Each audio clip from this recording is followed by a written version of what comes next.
Bonjour YouTube, ici Largo pour une nouvelle vidéo sur Voyage en Morneval, les veilleurs, puisque c'est le vainqueur de petit sondage que j'ai fait. Donc j'ai laissé le sondage que 48 heures, mais je pense pas que ça change grand chose si je le laissais une semaine de plus. Donc c'est un petit peu une surprise pour moi que ce veilleur soit arrivé premier, parce que parfois quand je fais des vidéos, eh bien, les viewers aiment bien changer d'article. Et j'ai noté qu'en deuxième position arrivaient les Tisseurs d'orage, qui quelque part aussi un livre dont vous êtes le héros augmenté avec du supplément. Hein, voilà, et puis en troisième position, nous avons La Légion maudite, hein, qui est un livre intéressant, mais j'ai lu quelques paragraphes, le style paraît nettement moins bon que ce qu'on peut trouver dans Les Veilleurs. Et puis en dernière position, Loup maudit. Alors Loup maudit, je suis sûr que j'arriverai à vous réconcilier avec ce livre, mais il y a plein de choses à faire. Alors là, je vais arriver à bout de ce veilleur. Je vais me faire un plaisir donc de faire un deuxième essai. Alors comme vous pouvez le voir, là c'est Voyage en Morneval, donc c'est un supplément qui était donné gratuitement avec tous les backers sur Ulule ou son équivalent. Je ne sais plus sur quelle plateforme les veilleurs étaient délivrés, mais toujours est-il que c'était donné gratuitement. C'est de Goldschmidt également, et puis c'est une petite préquelle de Les Veilleurs que j'ai cherché par monts et par vaux sur internet, et l'auteur a eu la gentillesse de me le faire parvenir gracieusement, donc je le remercie s'il passe par cette vidéo. C'est vraiment très très courtois parce que je l'ai beaucoup cherché. Hein. Donc de même que les brumes d'ailleurs, si vous avez un exemplaire des brumes du livre dont vous êtes le héros qui traîne et dont vous ne vous servez pas, eh bien je serai en tout état de cause preneur si c'est un prix raisonnable, bien sûr. Alors, Voyage en Morneval, et je vous donne dans le mille une petite dédicace de Goldschmidt à Largo pour ton enthousiasme contagieux, ton regard de passionné et la lumière que tu fais briller sur nos aventures de papier. Puisse ce voyage en Morneval te guider vers ta destinée. Fraternellement, Goldschmidt, c'est super sympa. Merci encore Gualch pour cette petite dédicace. C'est super cool d'y avoir pensé. Alors, vous avez le choix sur cette introduction entre Al-Kashra et Tralgarian. Donc moi, je vais refaire cette aventure avec Al-Kashra pour changer, donc le magicien, si vous voulez. Et j'ai choisi donc l'augure, le devin, peut-être quelque chose comme ça. Donc corps plus 1, esprit plus 2, combativité 1D plus 3, défense 2. Il a 20 points de vie, 10 points d'héroïsme bien sûr, 2 en préscience. Il a une capacité spéciale qui est la décharge cinétique. Le recours à ce don épuisant vous coûtera 1 point de vie à chaque utilisation. Lors d'un combat, vous pouvez décider de porter au cours d'un tour une redoutable attaque mentale à votre ennemi. Bénéficiez d'un modificateur de plus 2 points au test de combat. De plus, si vous touchez votre cible, vous lui infligez une perte de 1 des 6 points de vie en ignorant sa défense. Le deuxième don, bonne fortune, cette propension à vous jouer du destin vous a tiré plus d'une fois d'un mauvais pas. Nul doute que cela sera encore le cas au cours de cette aventure. J'ai vu plusieurs fois bonne fortune sur les choix, et puis j'espère que ce don me permettra d'aller un petit peu plus loin. Alors, c'est livré encore une fois avec quelques petites fiches. Hein. Il y en a, je crois, 6-7 par héros. Et puis, il y avait ça aussi. Alors, ça ressemble un petit peu à la solution. C'est un petit paravent, je ne l'ouvre pas. Parce que j'ai l'impression que ça aide pour la solution. Et là, par contre, j'aime pas trop. Parce que j'ai du mal parfois à me retenir. Enfin bon, je devrais y arriver au prix d'un énorme effort de volonté. Bienvenue en Ostarion. Les 2 aventures inédites que vous vous apprêtez à vivre composent une sorte de préquelle aux événements dépeints dans Les Veilleurs. Elles vont vous permettre de faire plus ample connaissance avec les protagonistes de cette histoire, les mettant en scène au cours du périlleux voyage qui doit les mener jusqu'en Morneval. Elles ne sont pas nécessaires à la compréhension du scénario principal, mais peuvent apporter néanmoins une aide précieuse pour la suite. Pour y jouer, munissez-vous de la feuille de personnage de Trollgaillan ou d'Al-Kashra et découvrez les règles. Notez que les modifications potentielles de vos caractéristiques, les acquisitions éventuelles, seront conservées pour le démarrage des veilleurs. Ainsi, si vous perdez des points de résistance, vous ne les récupérerez pas automatiquement. Je pense que par point de résistance, ils entendent point de vie, quelque chose comme ça. Choisissez bien le héros que vous souhaitez interpréter, affûtez votre épée, ajustez votre cape de voyage sur les épaules et plongez dans la grande aventure qui commence dès cette page tournée. Mais je m'y précipite avec joie, bien sûr. Al-Kashra. Hâte-toi, Al-Kashra, le sable du temps s'écoule entre tes doigts. La voix semble venir du fond des âges. Vous vous réveillez en sueur. Les lambeaux de votre rêve accrochés à votre conscience se confondent avec la réalité pâle de l'horreur. Les traits du visage penchés sur vous paraissent encore, pour un temps indistinct et terne. La main ferme qui vous agrippe l'épaule finit par vous arracher à la nuit. Nous devons nous mettre en marche, chef, rugit la voix d'Urtlock l'éclaireur. L'endroit n'est pas sûr, beaucoup de mouvements sur les routes. Il ne croyait pas si bien dire. À l'est de Bépine, sur les hauteurs faméliques qui annoncent par leurs soubresauts désinvoltes les pics acérés des monts de fer, vous aviez été pris en chasse par une troupe de soldats qui fit donner ses chiens de guerre. Des fanatiques, se réclamant de l'ordre, bien équipés et bien organisés. Leur blason, un signe transpercé par une flèche en plein vol, vous était jusque-là inconnu. À leur tête, un petit seigneur sans envergure, baron cruel et perverti, espérant pouvoir racheter ses fautes en vouant le reste de sa vie à servir un idéal dont il peinait lui-même à définir les contours. Alerté des événements ayant troublé Morneval, il s'était donné pour mission d'en garder la frontière occidentale, menant ses cohortes dans d'incessantes patrouilles, et le destin se joua de vous, lorsque ce serviteur zélé vous avait repéré, puis tracusé sans relâche. Une bataille âpre et sanglante s'était déroulée sur les pentes raides menant à un plateau d'altitude balayé par des vents tourbillonnants. L'adversaire s'était montré coriace et rancunier. Nombre des vôtres périrent, mais votre combativité et le courage des sabreurs du clan permirent de repousser l'ennemi, vous offrant un répit de courte durée. Nul doute que ces blessures prestement bandées, l'ennemi se lancerait à nouveau à l'assaut, galvanisé par le désir de revanche et la conviction d'accomplir une tâche impérieuse en éradiquant les intrus aux obscurs desseins. La décision avait été rapide à prendre, inéluctable. Pas d'autre choix que de se séparer afin de vous donner une chance de réussir. Vos compagnons attireraient les poursuivants plus au sud, menés par Traz 2H, le coureur de bois, tandis que vous traverseriez seul les reliefs échevelés vers votre destination. Vos pouvoirs vous permettaient de passer inaperçus, de vous fondre dans les ombres du crépuscule et de disparaître dans les rayons de l'aurore. Alors, vous avez salué une dernière fois vos braves et consigne a été donnée de se retrouver avant la nouvelle lune à l'auberge de la halte. Enfin, si les divinités voulaient bien vous accorder bonne fortune et éclairer votre chemin. Une éternité paraît vous séparer de cette nuit d'éclipse où, dans votre sommeil agité, vous avez ressenti un profond bouleversement déchirer les entrailles d'Ostérion. Rendez-vous au 1. Alors, pour mémoire, pour ceux qui n'auraient pas suivi la première vidéo, un tremblement de terre a eu lieu, réveillant la sève divine qui serpente au centre de la terre, et certains comptent en profiter.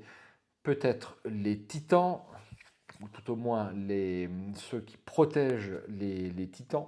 Les serviteurs des titans, les humains primordiaux, implacables serviteurs des titans, et puis l'autre partie, les descendants des Urush, chevaucheurs de dragons, le plus grand chef de guerre orc, je parle d'Al-Kashra, des tribus orques, des confins orientaux d'Ostarion. Al-Kashra est un sage, guerrier accompli, mais surtout l'un des porteurs dont la vocation est de sceller les portails. Puisqu'en effet, un portail semble s'être ouvert à la suite de ce tremblement de terre. Certains cherchent à restaurer le règne des titans, d'autres, comme Al-Kashra, à les en empêcher. Et puis deux autres factions sont présentes, un petit baron local surtout intéressé par les pièces d'or, et puis l'ordre dont je viens de vous parler, qui est surtout intéressé à préserver l'ordre. Voilà pour le court résumé de l'intrigue de ce veilleur. De la forêt, depuis les hautes frondaisons, s'élèvent les panaches d'un épais brouillard dont les contours se découpent avec netteté sur un ciel limpide aux promesses d'azur. Les premiers rayons d'un soleil conquérant embrasent l'horizon qui se teinte d'or et de vermeil. Au sommet de l'éminence granitique, on surplombe une plaine miroitante de rosée dont les herbes souples frissonnent sous la rosée matinale. En silence, vous contemplez le spectacle, enivré de cette harmonie presque irréelle. Le monde semble reprendre son souffle à l'aube d'un nouveau jour, une renaissance dans une apparente quiétude encore inviolée, une sérénité aux accords majestueux où tout paraît éternel. Vous aimez profondément ces moments suspendus, gagnés sur la course inéluctable du temps, un répit précieux avant l'inévitable fracas des armes, avant que ne claironne à vos oreilles l'appel impérieux qui vous engendrera avec insistance à poursuivre sans délai votre mission. Alors, vous profitez un instant encore de cette communion brève, rythmant votre respiration à la palpitation du monde, une éphémère méditation avant de rassembler vos forces et de vous sentir vivant. Mais quelque chose cloche dans ce tableau idyllique, une appréhension fugace, indéfinissable, obscurcissant l'harmonie que compose le splendide paysage. Vous plissez les yeux, cherchant du regard la source de ce trouble qui se glisse jusqu'à vous. Pourtant, tout paraît calme et immobile. Mais alors que votre rythme cardiaque ralentit à nouveau, une bourrasque d'un vent mauvais ravive cette sourde angoisse. Mieux vaut vous remettre en route. Rendez-vous au 17.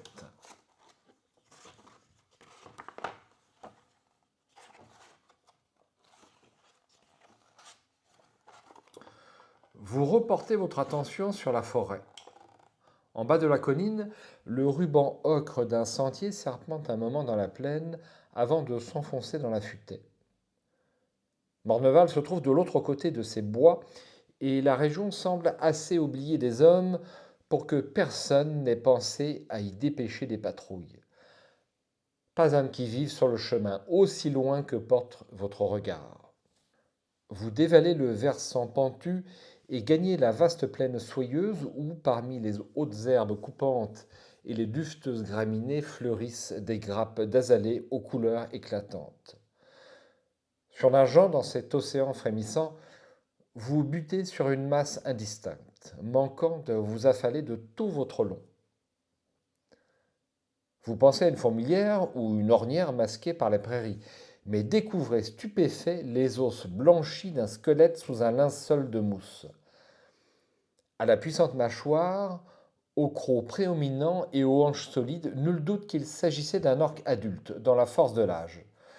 Instinctivement, vous relevez la tête, saisi par la désagréable impression d'être épié, soudain encerclé par une nature devenue hostile. Vous prenez conscience que l'endroit est propice à une embuscade ou à l'attaque de quelques prédateurs tapis, tout près, à l'affût. Plissant les yeux, vous scrutez les environs. Mais hormis cette inexplicable impression de malaise tenace, tout paraît tranquille et calme. Seul le sifflement incessant du vent semble se moquer de votre appréhension ridicule. Toujours sur vos gardes, vous reportez votre attention sur la dépouille. Pas de traces de vêtements, même en lambeaux, pas d'affaires personnelles, armes ou équipements abandonnés. Vous n'observez aucune empreinte à proximité. L'unique chose qui éveille votre curiosité est le parchemin froissé qu'étreint la main crispée du mystérieux défunt. Miraculeusement, il a échappé à la décomposition et aux intempéries. Vous desserrez les phalanges raidies et découvrez une étrange carte. Munissez-vous de la fiche numéro 1. La voici, la fiche numéro 1. Eh bien écoutez, ça ressemble à un plan. Alors où est-ce que je suis moi? Je ne sais pas trop en fait. La Clairière.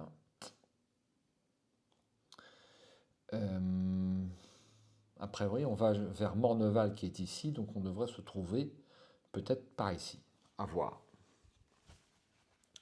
Pas de doute, il s'agit du plan de la forêt qui pourra vous être utile. En approchant de la lisière, vous trouvez ces bois soudain moins accueillants. Les troncs torturés qui gardent l'orée paraissent exprimer la souffrance, les spasmes de quelques suppliciés, tandis que les racines ligneuses fouissent une terre toxique à l'origine d'une lente corruption. Observez la fiche numéro 2. Alors, la fiche numéro 2, la voici.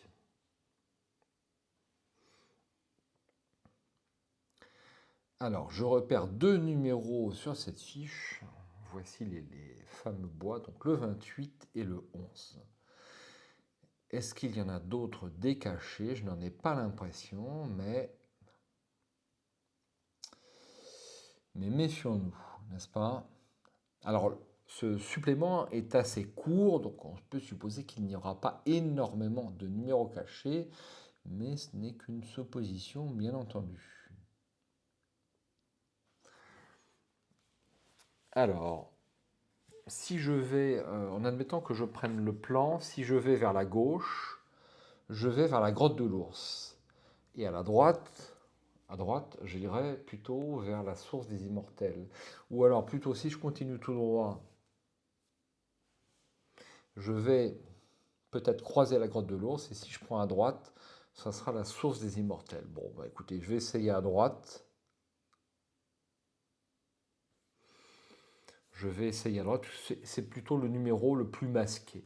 Peut-être qu'il faut faire preuve d'habileté, je ne sais pas. Le 11. On dirait une sorte de piste ou de layon tracé par du gibier. Une harde de sangliers peut-être. Ce qui est sûr, c'est que pour une raison inconnue, ces animaux quittaient la forêt, si vous en jugez par les empreintes qui impriment le sol. Et à toute allure. Que fuyait-il ainsi, ventre à terre? Si vous le désirez, vous pouvez effectuer un test de prescience. En cas de réussite, allez au 25. Si vous ne le souhaitez pas ou en cas d'échec, vous pouvez décider de suivre cet étroit sentier et vous fondre dans la végétation en vous rendant au 15 ou reportez-vous à la fiche numéro 2 pour opérer un autre choix. Alors c'est le 28 sur le sentier. Alors ça sera un premier test. Donc comme vous le savez, enfin pour ceux qui arriveraient, qui seraient nouveaux joueurs sur ces veilleurs, les tests sont très simples et c'est vraiment une bonne chose. On lance un D6, de 1 à 3 c'est réussi, de 4 à 6, de 1 à 3 c'est raté, de 4 à 6 c'est raté. Bien entendu, vous avez des petits modificateurs. Donc là, on me demande de faire un test de prescience. J'ai plus 2 en prescience, quelque part c'est une espèce de, pour deviner l'avenir, quelque chose comme ça. Si vous faites un test de combat, bah, c'est pareil. Vous allez lancer un D6, vous faites plus 1, 4 à 6, vous touchez la cible, et un 3, vous la ratez. Bien entendu, il y aura un certain nombre de modificateurs, mais tactiques, qui sont très intéressants. Vous pouvez notamment dépenser des points d'héroïsme. Je le rappelle pour ceux qui viennent d'arriver, les points d'héroïsme, vous dépensez un point avant le jet de dés, vous pouvez ajouter plus 2 à votre jet de combat.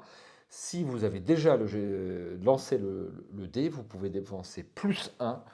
Vous pouvez dépenser plus un point d'héroïsme pour ajouter plus 1 au résultat de votre dé. Voilà comment ça se passe. Donc toute l'habileté tactique sera de dépenser ses points d'héroïsme à bon escient, n'est-ce pas? Donc là, pour ce premier test, ça sera un 5 plus 2, donc puisque j'ai 2 en préscience, et c'est donc réussi. Et je vais donc au 25.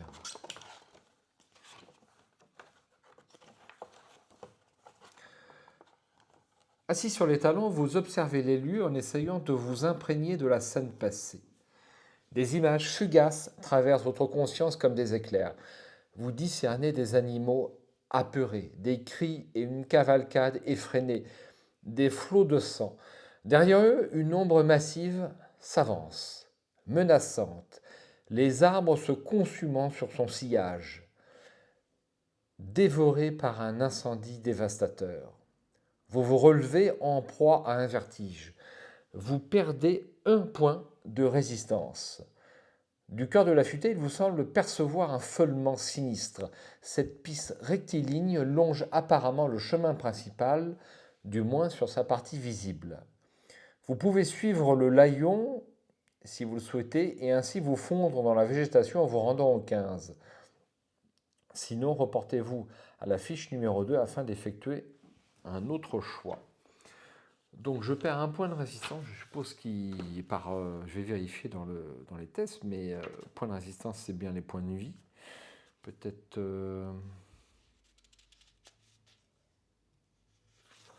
peut-être une petite faute de frappe, n'est-ce pas? Parce que je ne vois pas bien... Qu'est-ce que ça pourrait être ces points de résistance? C'est pas impossible, pour tout vous dire. Connaissant un petit peu maintenant...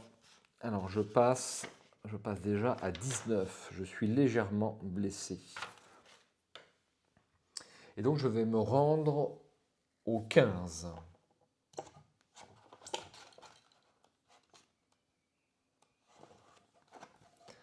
La piste s'enfonce résolument dans les taillis qui exhibent leurs tiges cassées et des branches pantelantes.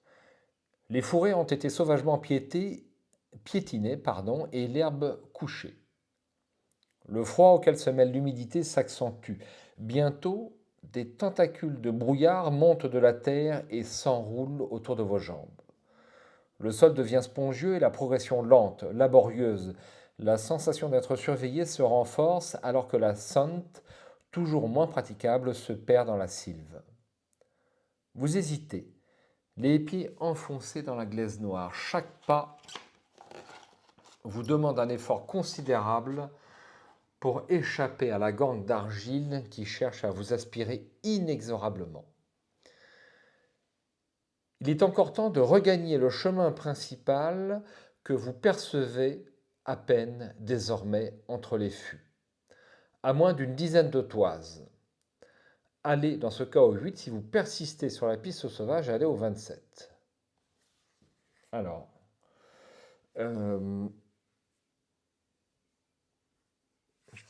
est-ce que je persiste sur la piste sauvage? Oui, je persiste sur la piste sauvage, au 27.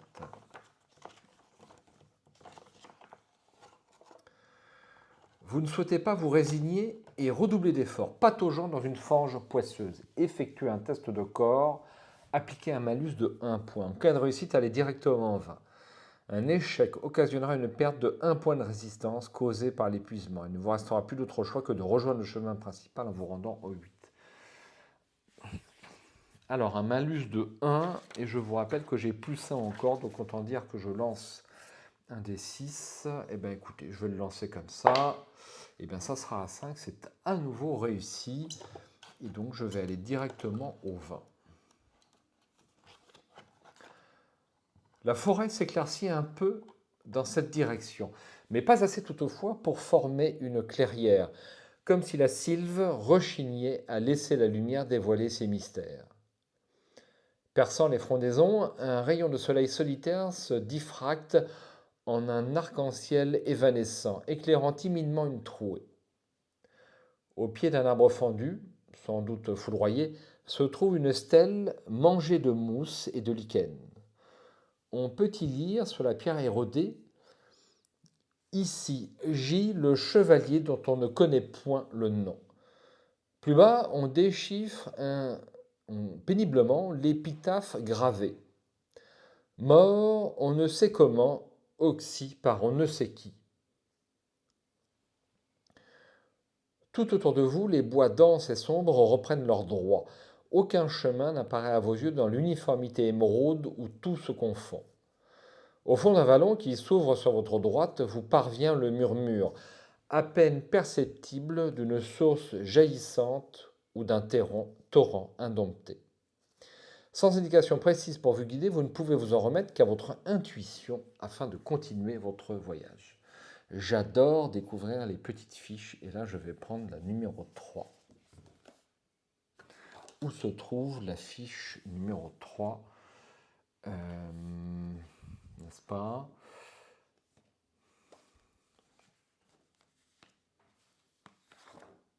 Numéro 3. La voici. Alors, il n'y aurait pas un numéro dissimulé. Forcément. Pour l'instant, je ne l'ai pas repéré. J'adore examiner ces petites fiches. Ah, là, il y a un petit 6 qui est en vert déjà par rapport au numéro d'avant. Me semble qu'ils étaient moins visibles. Alors, il y a différentes choses. 16, 29 ici, le 6 pour continuer tout droit et le 14 pour aller à gauche. Alors, je vais d'abord examiner la stèle en 16.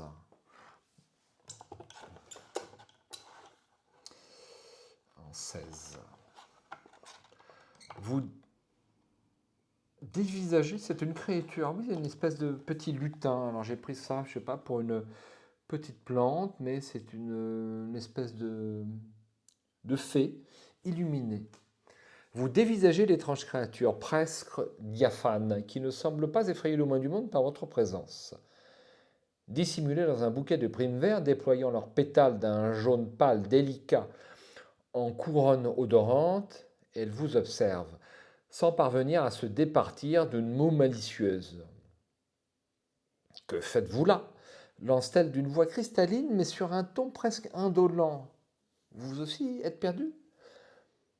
Pas encore, rétorquez-vous. Je traverse cette forêt. La fée, aux traits graciles, ne prend pas la peine d'écouter votre réponse. Son attention soudain accaparée par le pépiement d'un minuscule troglodyte mignon au chant mélodieux. Vous haussez les épaules, la laissant à sa rêverie. Tentez un test d'esprit. Si vous réussissez à aller en 35, en cas d'échec, retournez au 20 et à la fiche numéro 3. Un test d'esprit, j'ai plus 2 en esprit. 6 plus 2, 8, c'est une réussite critique, chers amis. Donc je vais au 35.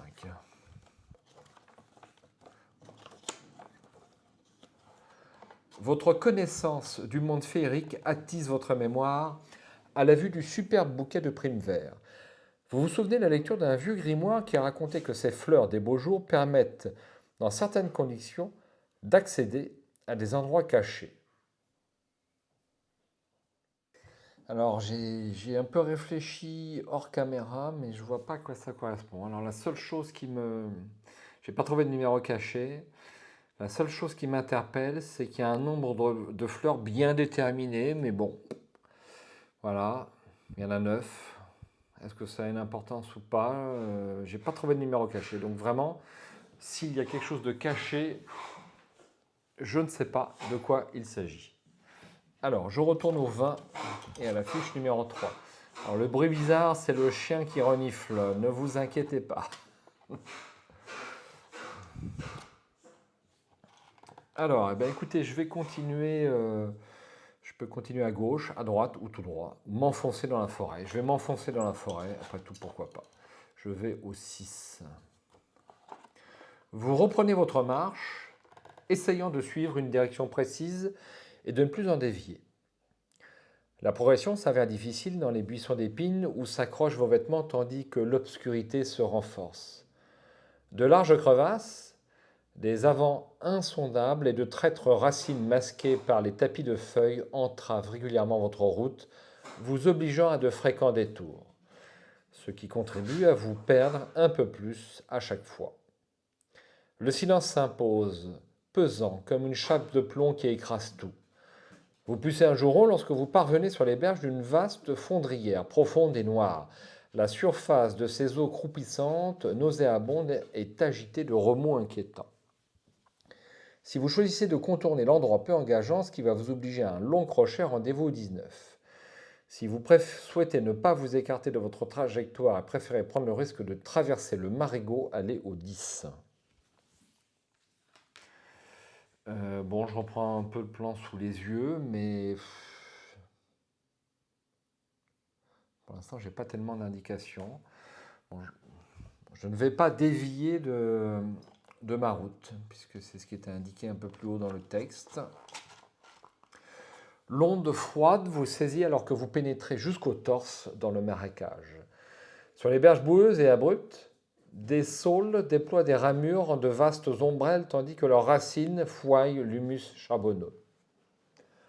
Vous progressez lentement, sondant de votre bateau les eaux dormantes, lorsque vous percevez une forme aussi indécise que silencieuse qui s'approche, fendant les flots, tel un gigantesque serpent. Une tête contrefaite et grise émerge de la surface, un nez énorme, boursouflé, en guise d'étrave. Des cheveux filasses forment une corolle répugnante autour de son visage, mais ce sont les mystérieux coquillages qui recouvrent son crâne, qui se mettent soudain à s'entrechoquer, qui vous inquiètent le plus.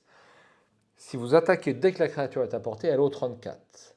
Si vous la laissez approcher tout en restant sur vos gardes, allez au 31. C'est peut-être une créature amicale malgré son aspect repoussant, c'est ce que je me dis. 31.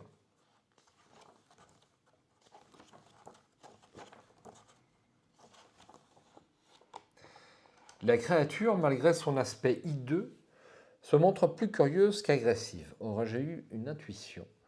Sa voix contraste singulièrement avec son corps repoussant, et en fermant les yeux, on imaginerait presque entendre la mélodie limpide d'une cascade dévalant le flanc d'une montagne. Devinant que vous êtes perdu, elle se propose de vous mener jusqu'à la lisière orientale. Vous restez sur vos gardes, mais acceptez son aide. En chemin, elle vous alerte sur la malédiction qui pèse sur la région depuis plusieurs lunes. Vous comprenez qu'un intrus aussi puissant que malveillant a investi les lieux.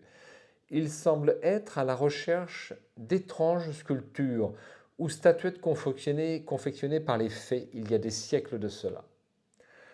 Sa simple présence corrompt la forêt et provoque la mort de ses habitants.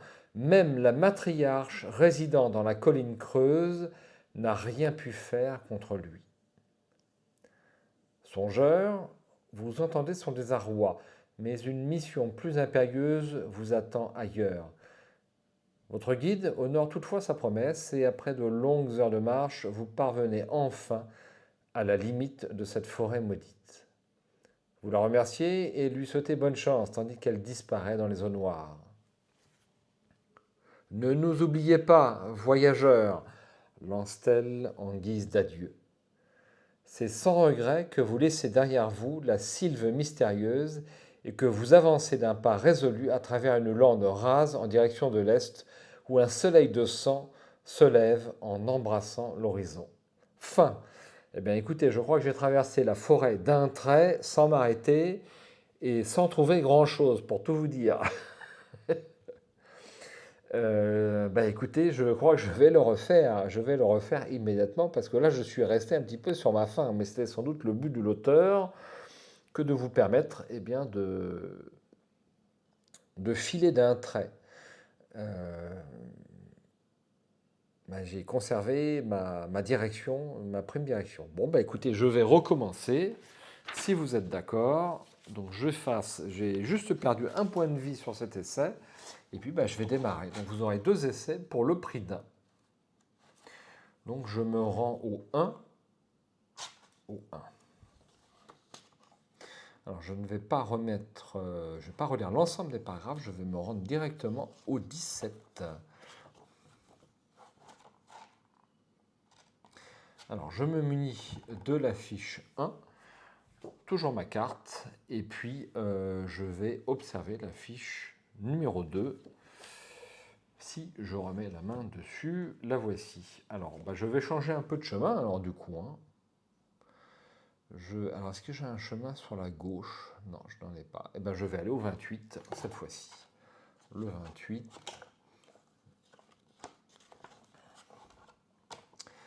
Même si une atmosphère étrange émane de cette forêt, vous ne voyez pas pourquoi vous n'emprunteriez pas le chemin le plus praticable. Vous avez confiance en vos facultés et ne ressentez pas, pour le moment, de danger mortel ou imminent. C'est plutôt un insidieux sentiment de malaise, désagréable, qui semble imprégner ces bois et qui génère une angoisse irrépressible. Vous quittez la lisière pour vous enfoncer sous les frondaisons. Aussitôt, un froid glacial vous saisit comme une étreinte, une morsure gelée. La voûte que dessinent les houppiers au-dessus de votre tête empêche la lumière d'atteindre le sol. La clarté reste prisonnière d'une nasse de branches et feuillages drus, sans espoir de liberté. C'est un royaume façonné d'ombre, exhalant une humidité brumeuse. De part et d'autre du sentier montent des relents putrides d'humus et de décomposition. Des flaques noires forment autant de miroirs liquides et insondables qu'on aurait jetés au hasard dans les sous-bois. À chaque pas, vous avez l'impression que les arbres se resserrent, que la piste devient plus étroite. Soudain, un craquement sec retentit juste derrière vous. Si vous vous retournez l'arme à la main, allez au 3. Si vous vous contentez de presser l'allure, allez au 12. Je vais me retourner l'arme à la main, quoiqu'il est indiqué qu'il n'y a pas de danger immédiat. Je vais me retourner l'arme à la main quand même. Il ne faut pas non plus être inconscient. Vous opérez une rapide volte-face marmonnant un sortilège tandis que des éclairs bleutés parcourent déjà vos mains crispées sur votre bâton de marche. Rien. Seule la forêt, plus obscure que jamais, vous contemple, et cette odeur insupportable qui empeste l'air. Vous écarquillez les yeux en réalisant que le sentier que vous avez emprunté jusque-là a disparu. Plus aucune trace de ces lacets dans la masse hostile que compose troncs noueux, taillis de ronces ou hauts murs de fougères géantes. Vous pivotez sur les talons avec la ferme intention de reprendre votre route, mais anticipez mentalement ce qui vous attend. Un redoutable maléfice est à l'œuvre, puisque le chemin devant vous, lui aussi, n'est plus là. Effacé, avalé par la végétation, il ne subsiste pas la moindre suture de cette piste tortueuse. Serait-il possible que les arbres se soient subrepticement déplacés? À moins que cette puanteur infâme embrume votre cerveau et génère de puissantes illusions, altérant vos sens. Ayant perdu tout repère, vous pouvez avoir recours à vos pouvoirs en effectuant un test de prescience. Souffrez d'un malus de 2 points, sauf si vous disposez du don de communion tellurique. Si vous réussissez à aller au 24 en cas d'échec ou si vous ne souhaitez pas utiliser cette compétence, il ne vous restera pas d'autre choix que de tenter de suivre la direction supposée du chemin fantôme en vous rendant au 12. J'ai donc plus 2 en prescience, et donc je lance un dé tout court. Et bien 3, ça sera raté. Je vais au 32. Tout se ressemble dans cette forêt de malheur. Et plus d'une fois, vous avez l'impression de tourner en rond ou de revenir sur vos pas malgré la conviction d'avancer en ligne droite. Vous marquez quelques arbres de la pointe de votre couteau en désespoir de cause. La découverte inopinée dans les fourrés d'os rongés que dissimulent en partie des colonies de mousse et de lichen vous inquiète, en même temps que cela rassérène votre volonté. Vous comprenez que la peur et panique n'accentuent que davantage cette sensation d'égarement et sapent les forces de l'esprit troublé. Comme si le sortilège à l'œuvre ici se nourrissait de la vitalité des explorateurs perdus. Mais vous n'êtes pas un voyageur comme les autres, et vous ne redoutez aucunement d'affronter l'être à l'origine du maléfice. Malgré la fatigue, vous ne freinez jamais l'allure, votre résolution restant intacte. Testez corps en appliquant un malus de 2 points. Un échec vous coûtera 2 points de résistance. Si vous réussissez, vous perdez seulement 1 point de résistance. Si vous possédez le don communion tellurique, vous pouvez soustraire 2 vous pouvez soustraire 2 points au lancer de dés. Alors là, il doit y avoir une petite faute de frappe. Communion tellurique, vous pouvez soustraire 2 points au lancer de dés. C'est plutôt vous pouvez augmenter de 2 points votre lancer de dés, je pense. Une faute importante là. Donc je lance le dé. Avec un 0 de malus ou de bonus. C'est donc... j'avais même moins 1 de malus parce que j'ai que plus 1 encore. Donc ça fait 2. C'est raté. Donc je perds 2 points de vie, ce qui me fait passer à 18, chers amis. Et donc je vais au 20. Ah mais ça me ramène au 20. D'accord.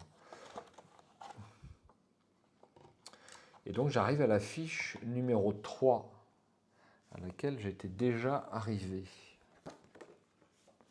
Que voici.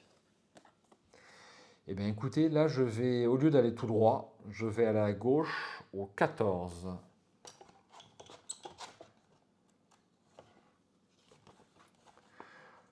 Vous grimpez non sans peine la déclivité sur laquelle les arbres s'accrochent éperdument. Le sentiment d'oppression augmente et l'ascension se révèle exténuante. La pente est plus raide que vous ne l'escomptiez, mais vous ne désespérez pas d'aboutir à un point de vue qui vous permettra de vous orienter. Testez corps avec un malus de 1 point pour vous rendre compte de la difficulté de l'épreuve. Donc j'ai plus 1, moins 1, ça fait que je n'ai aucun bonus ni malus. Raté, je relance. Ça sera 2, c'est encore raté. Eh bien je perds 1 point de vie, je passe à 17. Alors ne pas oublier, je suis toujours que légèrement blessé et je n'ai pas de malus à mes tests. Donc,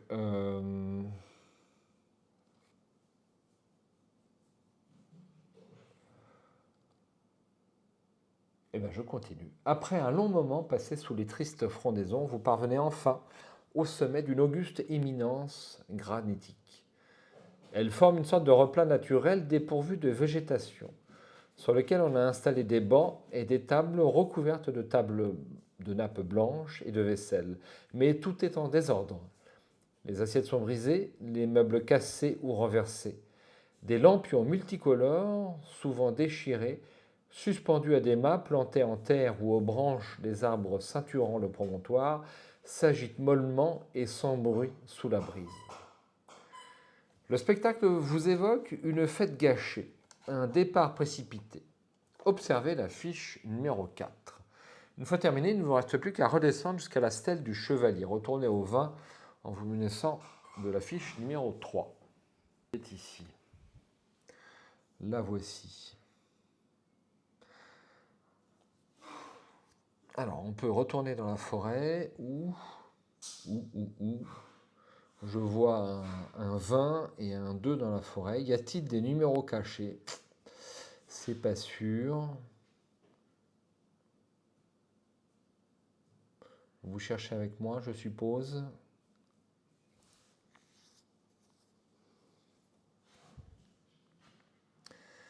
Ça n'a pas l'air. Eh bien, écoutez, je vais continuer en numéro 2. Si vous êtes d'accord. Numéro 2. La forêt, déployant sa robe d'émeraude, s'étale sous vos yeux à l'infini, ondoyant au rythme des vicissitudes de relief. Les cimes des arbres, ourlées de brume, s'alignent en vagues pétrifiées, leurs crêtes brodées d'écume. Il vous paraît impossible que ces bois soient si vastes et que nul repère n'apparaisse à l'horizon. Une fois de plus, le sentiment qu'une puissante magie est à l'œuvre se renforce dans votre esprit. Quelque peu décontenancé, observez à nouveau la fiche numéro 4 pour convenir d'un nouveau choix. Bon, alors là, je suis intrigué, si vous voulez. Hein. Parce que là, j'ai le choix que de retourner au 20.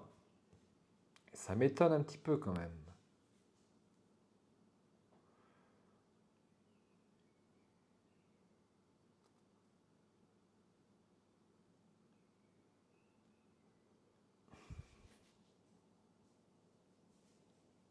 Ah, j'ai trouvé quelque chose de caché. Le 18.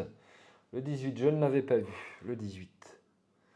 Et là, la couleur fait qu'on le remarque à peine. 18.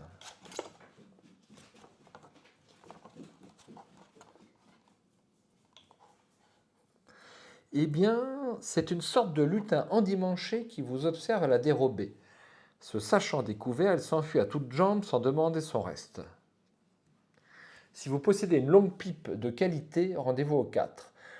Dans le cas contraire, le fuyard parvient à s'échapper, disparaissant comme par enchantement dans la forêt. Examinez dans ce cas la fiche numéro 4 afin de refaire un nouveau choix. Bah merde, une pipe? Mais où est-ce que j'aurais pu trouver une pipe? Non mais franchement. Bon, bah écoutez, je suis bon pour tenter un nouveau choix. Alors, est-ce qu'il y aurait un autre numéro caché? Franchement, celui-ci était vraiment à peine visible, hein.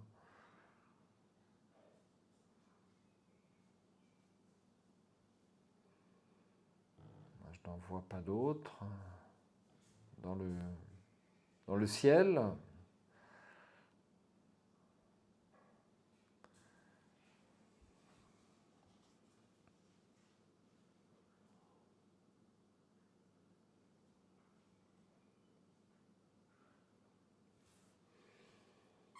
Ça m'étonne qu'on ne puisse pas examiner les... Bien, j'ai eu beau chercher, je n'ai rien trouvé qui puisse me permettre de faire un autre choix que le vin.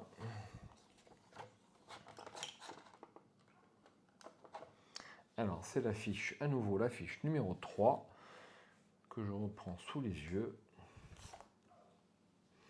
Alors là, je vais essayer d'aller à droite au 29.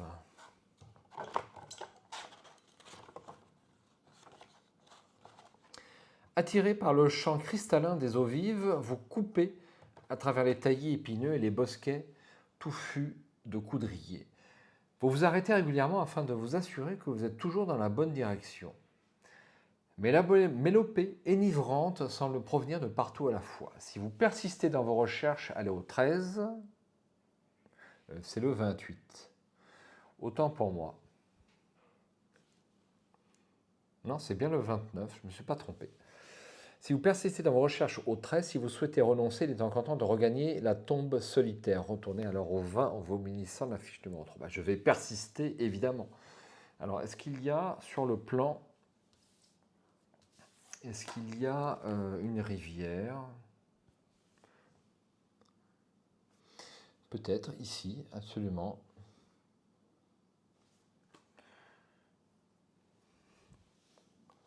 Donc, je vais au 13.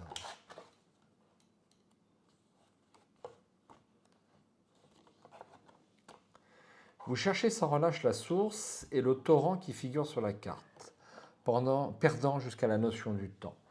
Parfois l'impression qu'un rire sinistre résonne dans les feuillages desséchés soulève en vous une vague de colère.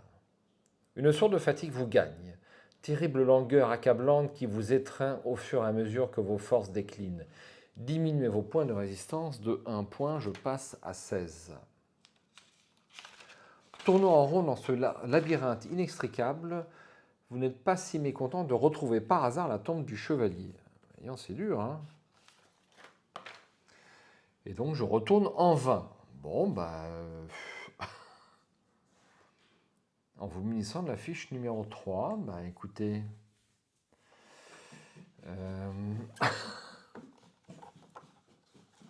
J'ai des difficultés, hein? Bon, bah ce coup-là, je vais aller en 6 et m'enfoncer dans la forêt. Alors par contre, je vais me changer et je vais contourner l'endroit peu engageant où je rencontre la créature qui me guide pour sortir de la forêt. Donc je vais en 19. Vous marchez longtemps, au hasard dans ce marais fangeux, disparaissant à plusieurs reprises au fond de trous d'eau glacés et puants glissant sur les pentes de fossés argileux, déchirant vos vêtements dans les taillis de ronces. Épuisé, blessé, vous ressentez une lassitude extrême et titubez parfois. La forêt semble aspirer votre énergie vitale. La crainte de succomber ici vous effleure. Vous perdez 2 points de résistance. Vous refusez néanmoins votre fin pathétique et redoublez d'efforts, bientôt récompensés. Alors, 2 points de résistance, et ben, je passe à 14. Et là, je vous donne dans le 1000, à 14, et ben, je suis blessé, -1 au jet de combat. Si tant est, je suis pas sûr qu'il y ait le combat. Enfin, la sylve disparaît au terme de votre errance et laisse place à une vaste plaine que traverse une route large et pavée. La haute chaussée des rois. Morneval est tout proche désormais. L'espoir renaît et c'est sans regret que vous laissez derrière vous les bois mystérieux marchant d'un pas résolu à travers la lande rase en direction de l'est où un soleil de sang se lève en embrasant l'horizon. Fin. Et bien voilà le résultat des courses. J'arrive au début de mon aventure des veilleurs avec pas moins de 6 points de vie en moins, donc c'est un terrible échec.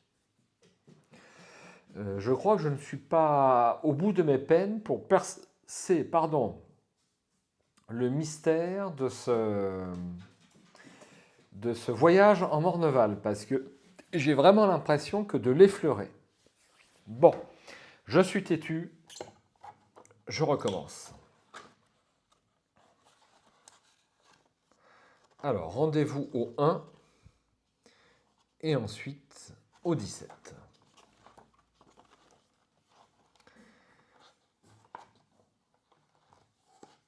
Alors, la fiche numéro 1, la fiche numéro 2. Et est-ce que j'aurais pas loupé quelque chose parce que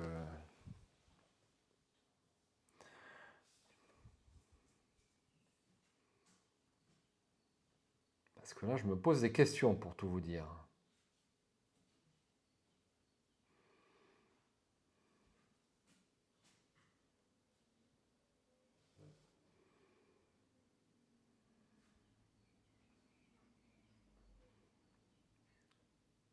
Donc on a le 11, mais le 11, il est très visible. Y a-t-il autre chose? Est-ce qu'ils auraient fait cette fiche pour 2 numéros?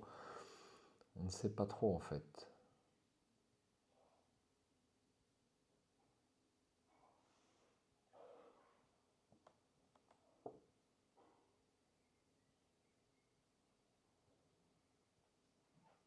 Je vois rien. Je ne vois rien. Bah écoutez, je vais diffuser la vidéo, puis si vous pouvez m'aider, pourquoi pas, n'est-ce pas? Est-ce qu'il n'y aurait pas un numéro caché dans les feuillages? Si, là, nom de Dieu. Le 7, il est là. Bah, je suis passé 20 fois dessus sans le trouver. Le 7. Allez.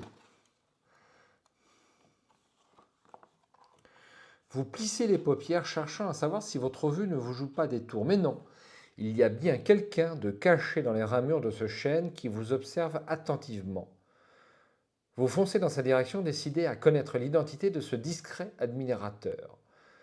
Si vous n'avez pas le temps de l'apercevoir alors qu'il décampe en toute hâte, vous entendez distinctement une voix aiguë s'étrangler dans un cri de surprise.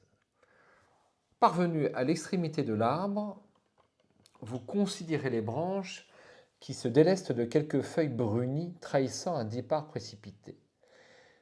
L'espion a pris la poudre d'escampette et dans le lacis de ronces qui colonise la brande, il est peu probable d'arriver à le rattraper. Lors de sa fuite précipitée, il fait tomber une longue pipe souple au fourreau de porcelaine. Elle repose, encore fumante, sur un tapis de mousse qui enveloppe, telle une couverture dufteuse, les racines massives. Décidez si vous emportez ou non cette pipe et reportez-vous ensuite à la fiche numéro 2 afin de choisir votre route. Ah, j'ai trouvé la pipe. Donc je peux retourner à la fiche numéro 2 et là je vais choisir d'aller, puisque ça semble le meilleur chemin, d'aller vers le 11, à droite. Alors, c'est peut-être le meilleur chemin. C'est vrai que j'avais fait un test que j'avais réussi. Test de préscience. Préscience, j'ai plus 2. 3 plus 2, 5, c'est réussi.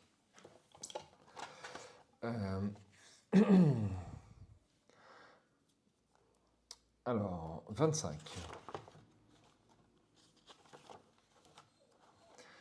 Assis sur les talons, vous observez les lieux tout en essayant de vous imprégner de la scène passée. Des images fugaces traversent votre conscience comme des éclairs. Vous discernez des animaux apeurés, des cris et une cavalcade effrénée, des flots de sang. Derrière eux, une ombre massive s'avance, menaçante, les arbres se consumant dans son sillage, dévorés par un incendie dévastateur. Vous vous relevez en proie à un vertige, vous perdez un point de résistance. Du cœur de la futaie, il vous semble percevoir un feulement sinistre. Cette piste rectiligne longe apparemment le chemin principal, du moins sur sa partie visible. Vous pouvez suivre le layon si vous le souhaitez et ainsi vous fondre dans la végétation en vous rendant au 15. Sinon, reportez-vous à la fiche numéro 2 afin d'effectuer un autre choix. Donc je perds un point et je passe à 19. Et je vais bien entendu au 15.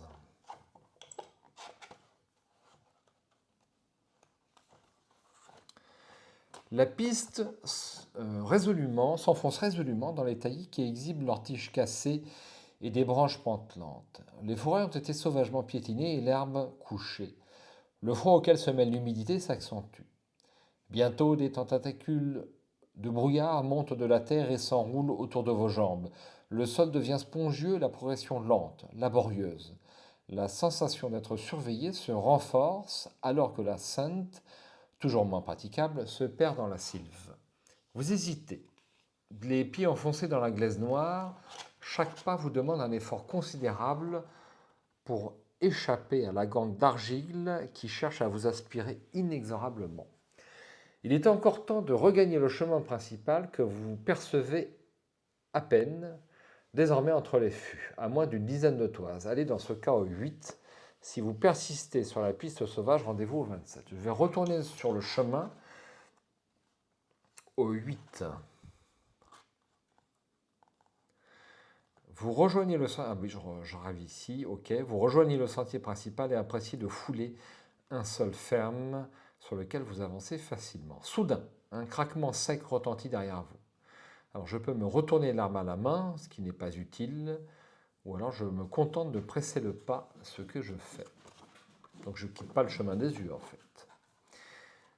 Vous accélérez le pas, rassénérant votre prise sur votre bâton de marche.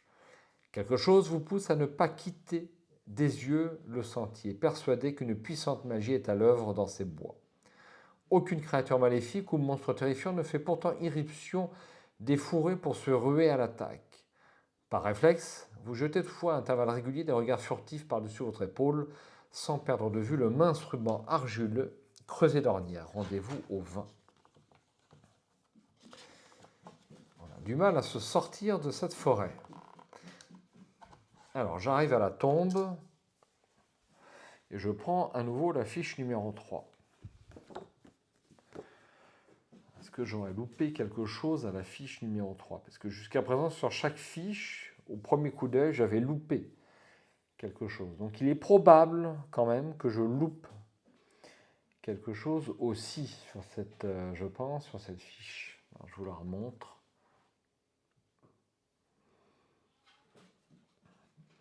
Je réexamine la tombe. Bon, là, il y a une espèce de...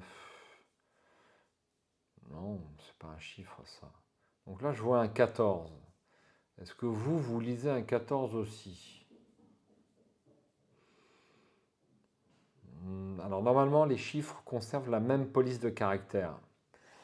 C'est indiqué au début des veilleurs pour éviter de prendre des dessins pour les chiffres qui n'en sont pas.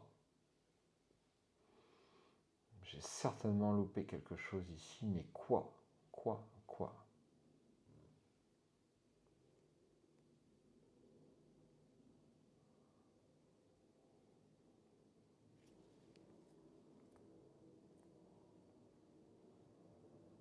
J'essaie de persévérer, comme vous pouvez le voir.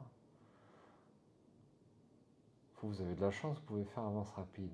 Je dis bien, vous pouvez, vous n'êtes pas obligé. Bon, bah écoutez. Est-ce que le lutin caché serait par ici? Alors là, j'ai une pipe, donc je vais pouvoir aller au 29. Écoutez, je vais essayer d'aller au 29. Et là, par contre, je vais... Donc je persiste dans mes recherches au 13.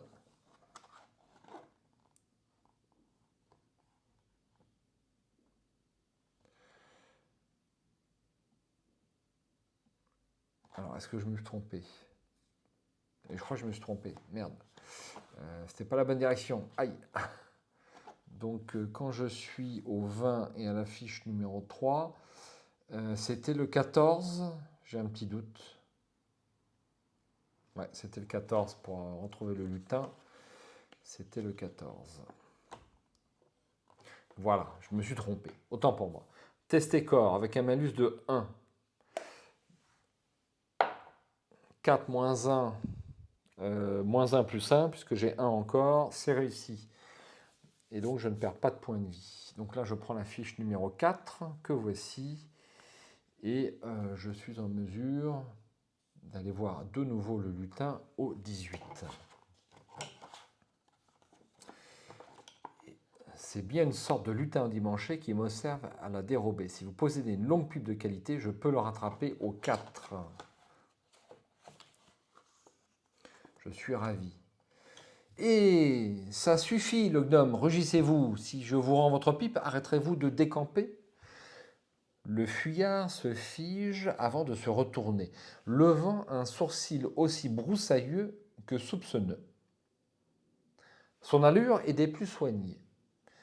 Costume de belle étoffe, chapeau haute forme, souliers à grosses boucles en or, voici un lutin tiré à 4 épingles.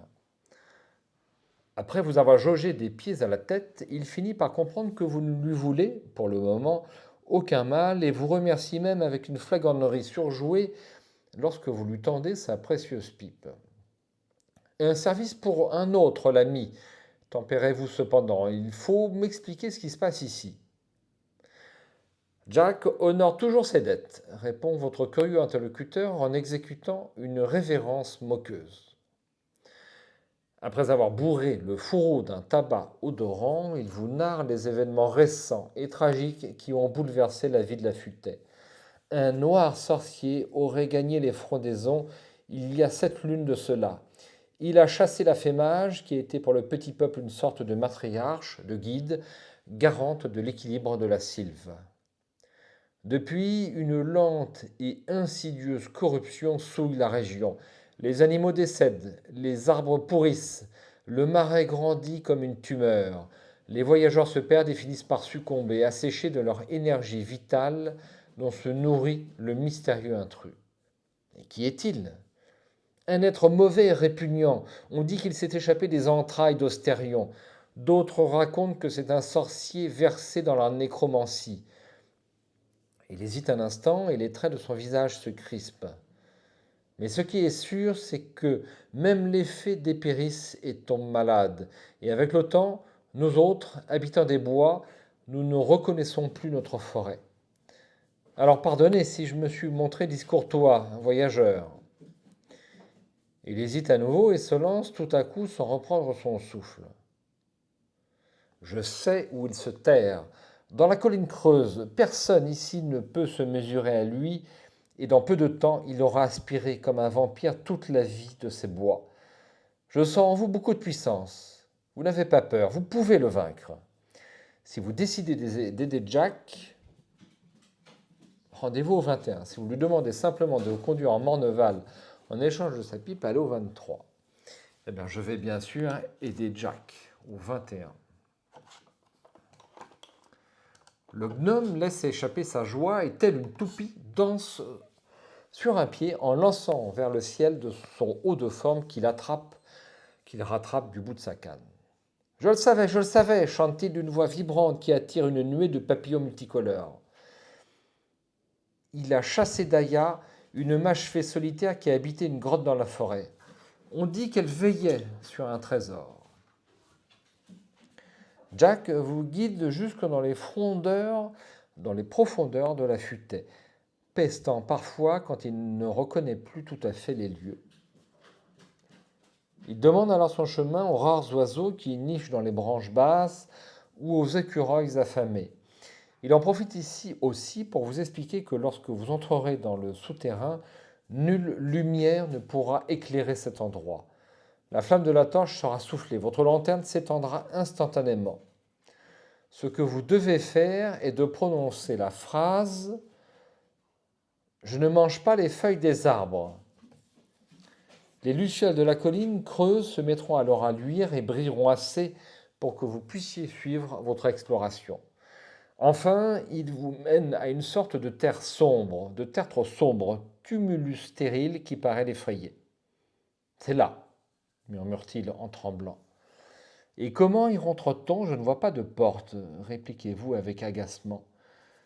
Jack, stupéfait, ouvre grand la bouche, soudain pétrifié face à cette évidence. Il recouvre, après un long moment, ses esprits, se gratte vigoureusement le crâne, en proie à une intense réflexion. Ça ne doit pas être très compliqué, ce Ghostil, une formule magique connue de nous. Il se met à soliloquer, déclamant d'un ton péremptoire tous les mots qui lui passent par la tête, convaincu à chaque fois de l'imminence de son succès qui ne vient pas. Si vous avez une idée du nombre qui permet de révéler l'entrée secrète, rendez-vous au paragraphe correspondant. Si vous l'ignorez, vous finissez par mettre fin aux efforts de Jack qui, dépité, se résout à vous conduire hors de ces bois maudits. Alors, est-ce que ce ne serait pas le 9, le nombre de fleurs que j'ai vues au pied de la tombe? Écoutez, je vais aller voir le 9. Vous repensez au primevère près de la stèle du chevalier. 9 fleurs au jaune corolle. Yes! Sous les yeux soupçonneux de Jack, pourquoi j'ai dit Yas, vous entreprenez de faire le tour du tumulus couvert de lierre, encore et encore. À la fin du 9e cercle, vous stoppez votre marche. Le silence pèse comme un cheval mort. Jack éclate de rire. C'est ridicule, voyez, ça ne fonctionne pas, ça serait trop simple. La prochaine fois, vous devriez effectuer un numéro dans un cercle. Un grondement sourd ébranle alors la futaie, tandis qu'une brèche plus obscure qu'une nuit sans lune s'ouvre dans la paroi du tertre, sous les yeux médusés du lutin moqueur. C'est grâce à moi, jubile-t-il en se frappant le front de la paume de la main. C'était le mot cercle qu'il fallait énoncer, c'est évident. Mais vous ne l'écoutez plus, et tel un loup gagnant sa tanière, vous disparaissez dans le ventre de la colline creuse, tandis que Jack s'épuise à expliquer pourquoi il préfère vous attendre à l'extérieur. Rendez-vous au 33. Bravo, Largo. Les ténèbres vous enveloppent d'une cape glacée, tandis que la brèche se referme derrière vous. Je ne mange pas les feuilles des arbres, grognez-vous les mâchoires serrées. Aussitôt, des dizaines de lueurs chaudes se mettent à scintiller dans le noir, les lucioles dont vous parlez, Jack.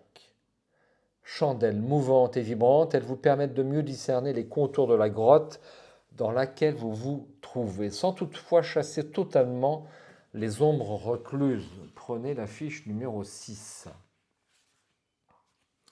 La fiche numéro 6, la voici.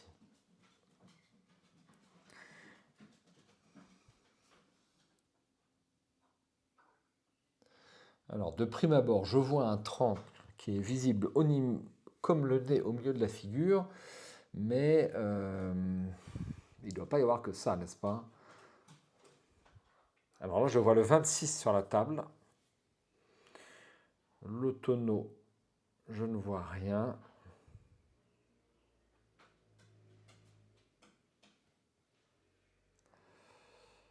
Y a-t-il quelque chose?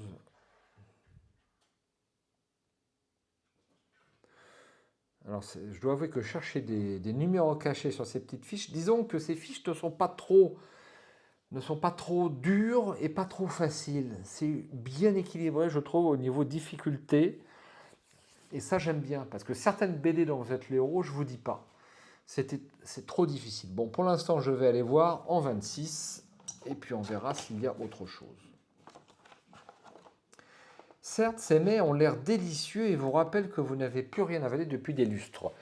Mais vous n'êtes pas né de la dernière pluie et savez pertinemment ce qui attend celui qui goûte à la nourriture des fées, dans leur domaine sans même y avoir été invité. À la première bouchée, votre destin serait scellé. Vous deviendrez à jamais l'esclave du maître des lieux, sans espoir de pouvoir vous libérer de cet asservissement volontaire. Vous humez donc avec envie les différents plats avant de vous en détourner. Examinez de nouveau la fiche numéro 6, mon Dieu. Bon, bah écoutez, rebelote, hein. Alors, ce tonneau, là, il n'est pas posé là par hasard. Je ne vois rien. Je ne vois rien. Terrible, hein.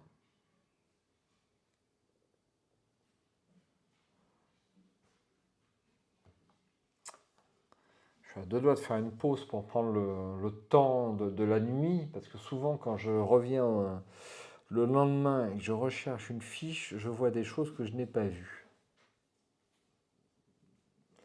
C'est pas possible qu'ils aient fait une fiche pour un seul numéro. C'est pas très cartésien, mon discours, mais bon.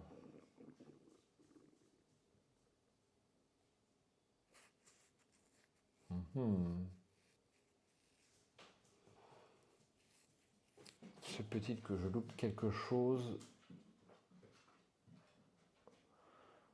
qui soit visible comme le nez au milieu de la figure. Donc là, il y a bien une espèce de ziboui-boui, mais non.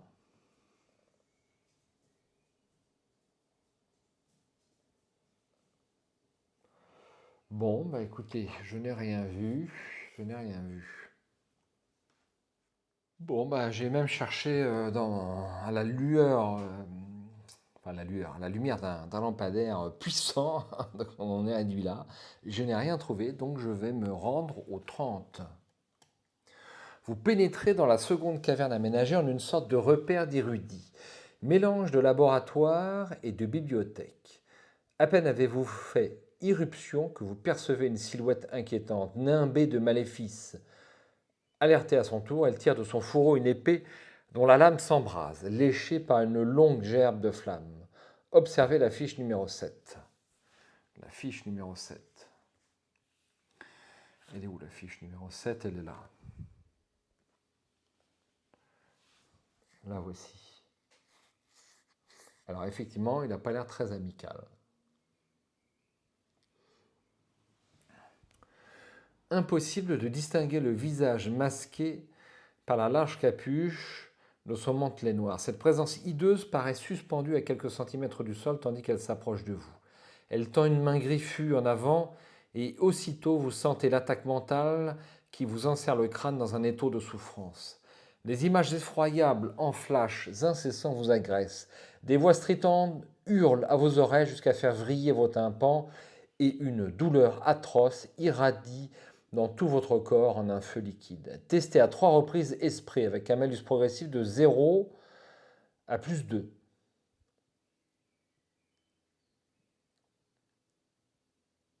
Pour chaque challenge raté, vous perdez 1 point de résistance.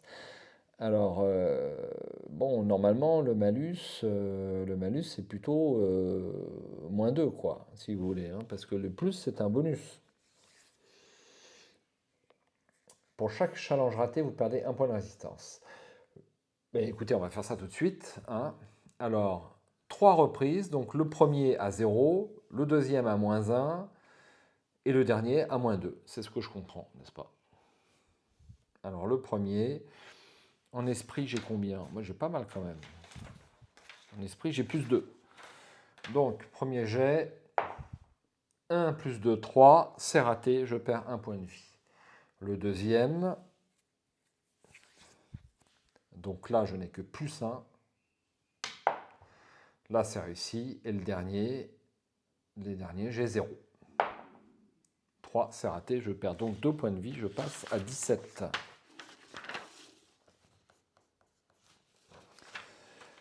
je passe à 17. Le sorcier paraît surpris de vous voir encore debout après ce terrible assaut psychique.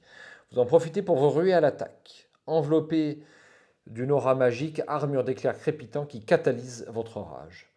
Affrontez ce puissant adversaire en testant corps à 3 reprises avec un malus progressif de 0 à plus 2. Pour chaque challenge raté, vous perdez 2 points de résistance. Au nom de Dieu. Alors, moi j'ai plus 1. Donc le premier jet, c'est réussi. Le deuxième jet, c'est raté. Donc je perds 2. Et le troisième, donc où j'ai moins 1 encore. Oui. Voilà, donc je perds 4 points de résistance, c'est énorme. C'est énorme, je suis à 13. Donc si je refais un combat, malheureusement, j'aurai un malus. Si vous remportez le combat, rendez-vous au 5.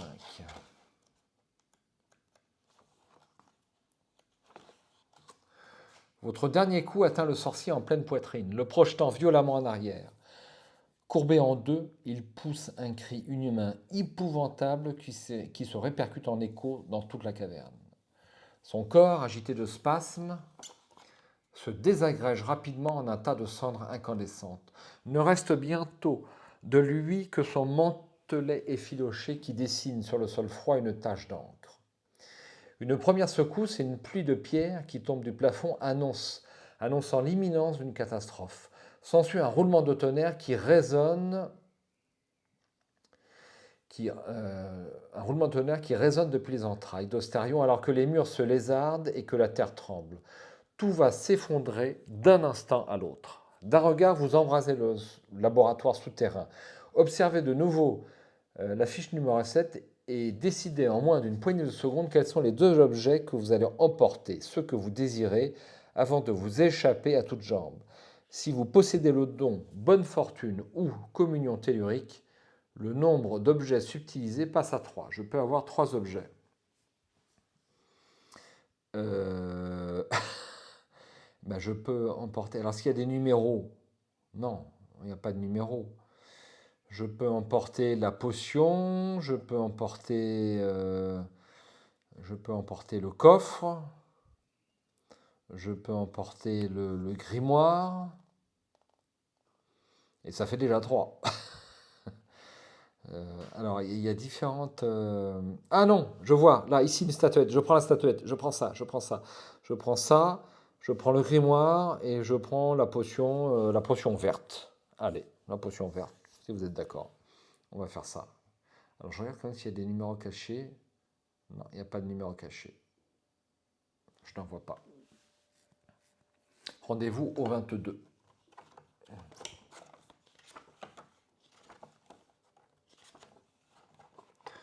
Vous courez à perdre haleine, évitant les blocs de pierre qui se détachent des parois et de la voûte des cavernes. Le séisme a provoqué l'apparition de fissures dans l'enceinte même du tertre et vous plongez par la plus large d'entre elles afin de vous enfuir du tombeau. Dans un vacarme assourdissant, le tumulus s'effondre, soulevant un nuage de poussière tandis que des vagues d'oiseaux terrorisés gagnent à tire-d'aile le ciel invisible. Vous vous relevez, aidé par Jack qui vous bombarde de questions de sa voix nasillarde. À l'annonce de la mort du sorcier, il laisse éclater sa joie et vous nomme solennellement grand défenseur de la forêt de chênes creux, prenant pour témoin 2 lapins et un renard alertés par le tumulte. De grosses larmes roulent sur ses joues. Il vous assure être à jamais redevable, ce qui n'est pas rien quand on connaît l'importance des serments et des promesses chez les fées. Cette forêt sera désormais pour vous un sanctuaire. Vous y serez toujours le bienvenu. Revenez nous rendre visite d'ici peu et vous verrez comme tout aura changé, débarrassé du mal et de la souillure. Le lutin se propose pour le moment de vous conduire à la lisière des bois en direction de Morneval. Alors, avant de partir, vous jetez un coup d'œil à l'objet que vous avez emporté dans votre fuite précipitée. De quoi s'agit-il? L'épée, je ne l'ai pas prise, j'ai pris la fiole verte. C'est un puissant remède capable de guérir les nombreuses maladies et blessures. Malheureusement, elle est fissurée et vous n'avez d'autre choix que de l'avaler maintenant, avant que le liquide poisseux ne coule à terre. Buvez la potion si vous le désirez et récupérez jusqu'à 4 points de résistance. Et bien, c'est ce que je vais faire. Alors, la fiole bleue ou rouge, c'est du poison. Ok, super. Le bouclier, je ne l'ai pas pris. La figurine de loup. Vous n'expliquez pas vraiment pourquoi vous avez pris cet objet, apparemment sans grande valeur. Toutefois, en l'examinant de plus près, vous êtes saisi d'un trouble passager. C'est curieux, il émane de cette statuette aux traits fins et précis une puissante énergie envoûtante. Vous avez bien du mal à en détacher votre regard et au moment de la ranger dans votre poche, vous jureriez que la tête du loup a légèrement bougé. Prenez la fiche numéro 5 et gardez-la précieusement pour la suite de vos aventures. La fiche numéro 5. Eh bien là voilà, j'ai trouvé ma première statuette, n'est-ce pas? Et je le sais parce que j'ai lu d'abord Les Veilleurs. Bon, écoutez, je ne peux pas faire semblant de ne pas l'avoir lu, hein, n'est-ce pas? Le grimoire sur le lutrin, alors que j'avais pris le grimoire ou j'avais pris le coffre. Je crois que j'avais pris le grimoire, mais j'ai un doute. Alors que vous ouvrez le livre dans la pâle clarté de la forêt, les mots et les figures complexes qui remplissent les pages s'effacent inexorablement sans que vous ne puissiez faire quoi que ce soit pour enrayer le phénomène. Vous avez juste l'opportunité de traduire le titre en langage commun. Les façonneurs de sève. Inutile de vous alourdir avec un pareil ouvrage. Un autre objet, ce trophée arraché des profondeurs tombe aussitôt en poussière une fois exposé à la lumière du jour. Vous pestez contre votre déveine. Il est temps de quitter cette étrange forêt et vous annoncez à votre compagnon que vous êtes prêt à le suivre. Les façonneurs de sève. Bon, j'ai pris le...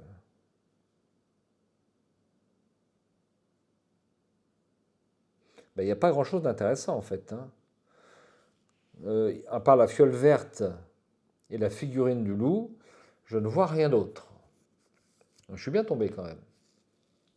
Ou alors j'ai lu l'instinct. Vous pourrez me féliciter si vous êtes parvenu jusqu'à cet endroit de la vidéo. Bon, je vais au 36 et puis je pense qu'on va s'approcher de la conclusion. Vous emboîtez le pas à Jack et restez stupéfait par la vitesse avec laquelle il progresse dans la futaie. Malgré ses jambes torses, vous supposez quelque magie, mais vous n'avez pas le temps ni même l'envie d'étudier le phénomène. Après avoir traversé un torrent aux eaux claires, évité un marais pestilentiel d'où montent des cris inquiétants, escaladé des versants escarpés et dévalé des ravins pentus, vous parvenez enfin à la lisière orientale de la forêt. Un pâle soleil grimpant à l'assaut d'un ciel tourmenté vous indique que l'aube flâne encore sur la lande rase qui paraisse devant vous. Morneval est tout proche désormais, vous devinez le large ruban de la haute chaussée des rois qui serpente dans la plaine. Si vous la suivez, vous tomberez immanquablement sur l'auberge de la halte où vous espérez retrouver vos compagnons. Votre aventure ne fait que commencer. Bon, et ben voilà, donc résultat des courses, j'ai 17 points de vie, donc j'ai perdu 3 points de vie. Est-ce que c'est beaucoup ou peu? Écoutez, je ne sais pas. Alors, voici, je vous rappelle la carte, donc je pense qu'on a trouvé le ruisseau ici, source des immortels. La colline creuse, donc c'est là où on a battu ce puissant sorcier. La clairière également. Alors, la grotte de l'ours, je n'ai pas trouvé la grotte de l'ours, n'est-ce pas? Et puis le Mont Pelé, c'est sans doute la déclinaison où l'on trouve la fête au sommet. Donc 36 paragraphes, c'est quand même très modeste, hein. Bon, mais c'est gratuit et c'était offert. 36 x 2, je suppose, combien de paragraphes pour... il y a 34 paragraphes pour Tralgarion. Eh bien écoutez, lors de mon prochain essai de Tralgarion, vous saurez la suite. Alors que puis-je en faire? Alors j'étais un petit peu, je trouve que lorsqu'il n'y a pas de numéro caché. Alors ici, on a quand même un gameplay, un aspect ludique, à savoir qu'il faut choisir des objets. Et ça, c'est intéressant. Donc le fait qu'il n'y ait pas de numéro de cachet ne me dérange pas.